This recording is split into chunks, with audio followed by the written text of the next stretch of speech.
আবারও পথ দুর্ঘটনা বাগুইআটিতে মঙ্গলবার রাতে কেষ্টপুরের ভিআইপি রোডে পথ দুর্ঘটনায় মৃত্যু হচ্ছে এক বৃদ্ধর। অ্যাপ বাইকে করে বাড়ি ফেরার পথে দুর্ঘটনা, গুরুতর আহত হচ্ছেন ওই অ্যাপ বাইক চালক। এরপরই ক্ষুব্ধ বাসিন্দারা সেখানে পথ অবরোধ করেন। ঘটনাস্থলে পুলিশ এলে পুলিশকে লক্ষ্য করে চলে ইট বৃষ্টি। পুলিশ এবং স্থানীয় সূত্রের খবর, মৃতের নাম রাজা রথি, বয়স 65। মঙ্গলবার রাতে অ্যাপ মোটরসাইকেলে করে বড়বাজার থেকে বাড়ি ফিরছিলেন রাজা। তার বাড়ি নারায়ণতলার এলাকা। উল্টোডাঙ্গা থেকে এয়ারপোর্টগামী ফ্ল্যাটে একটি ট্রাক রাস্তায় থাকা একটি গার্ড রেলকে পাশ কাটাতে গিয়েই তাদের বাইকের পেছনে ধাক্কা মারে। ঘটনাস্থলে মৃত্যু হয় বাইকের পেছনের আসনে বসা ওই বৃদ্ধের। আশঙ্কাজনক অবস্থায় শিবেশ ঝা নামে অ্যাপ বাইক চালককে স্থানীয় একটি বেসরকারি হাসপাতালে ভর্তি করা হচ্ছে। ঘটনার পর উত্তেজনা ছাড়া কেষ্টপুর এলাকায় স্থানীয় বাসিন্দারা ভিআইপি রোড অবরোধ করে পরিস্থিতি সামাল দিতে বাগুইআটি থানার পুলিশ ঘটনাস্থলে এলে প্রথমে পুলিশকে দেখেও ইট বৃষ্টি করা হয়। পরে ঘটনাস্থলে পৌঁছয় পুলিশের বিশাল বাহিনী। পুলিশের হস্তক্ষেপেই দীর্ঘক্ষণের চেষ্টায় পরিস্থিতি নিয়ন্ত্রণে আসে। এই যে ব্যারিকেডে দেওয়ার জন্য এই অ্যাক্সিডেন্টটা হয়েছে।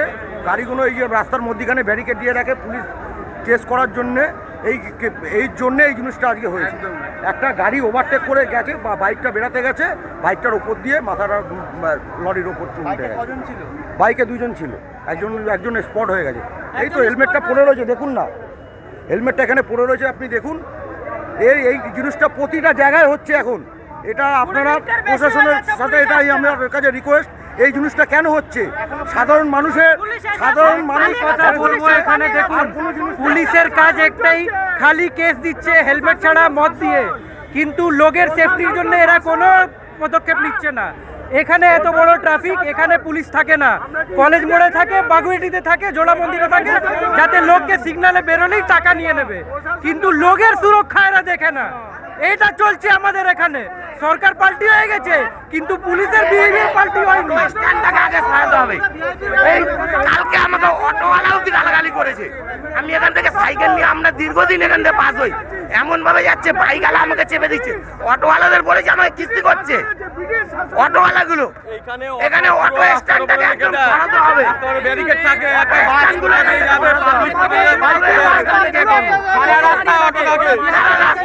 এখানে ইউরিক অ্যাসিড বেড়ে থাকলে কি শুধু জয়েন্টেরই সমস্যা হয়?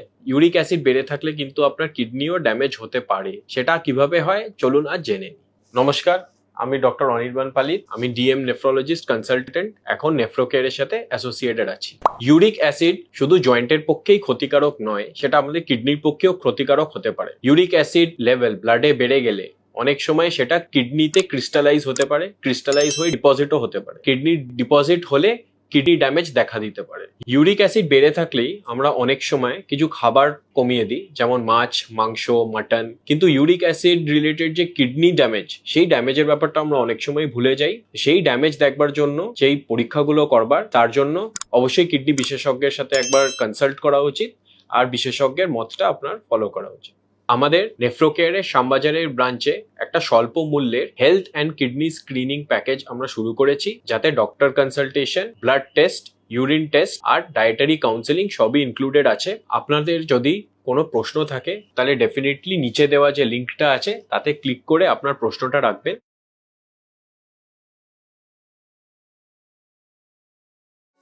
আনন্দ আর ভালোবাসার দীপ্তিতে গড়া সমুজ্জ্বল পরমা, ঠিক তোমারই মতো। শ্যাম সুন্দর কোম্পানি জুয়েলার্স, আগরতলা, উদয়পুর, ধর্মনগর, কলকাতা।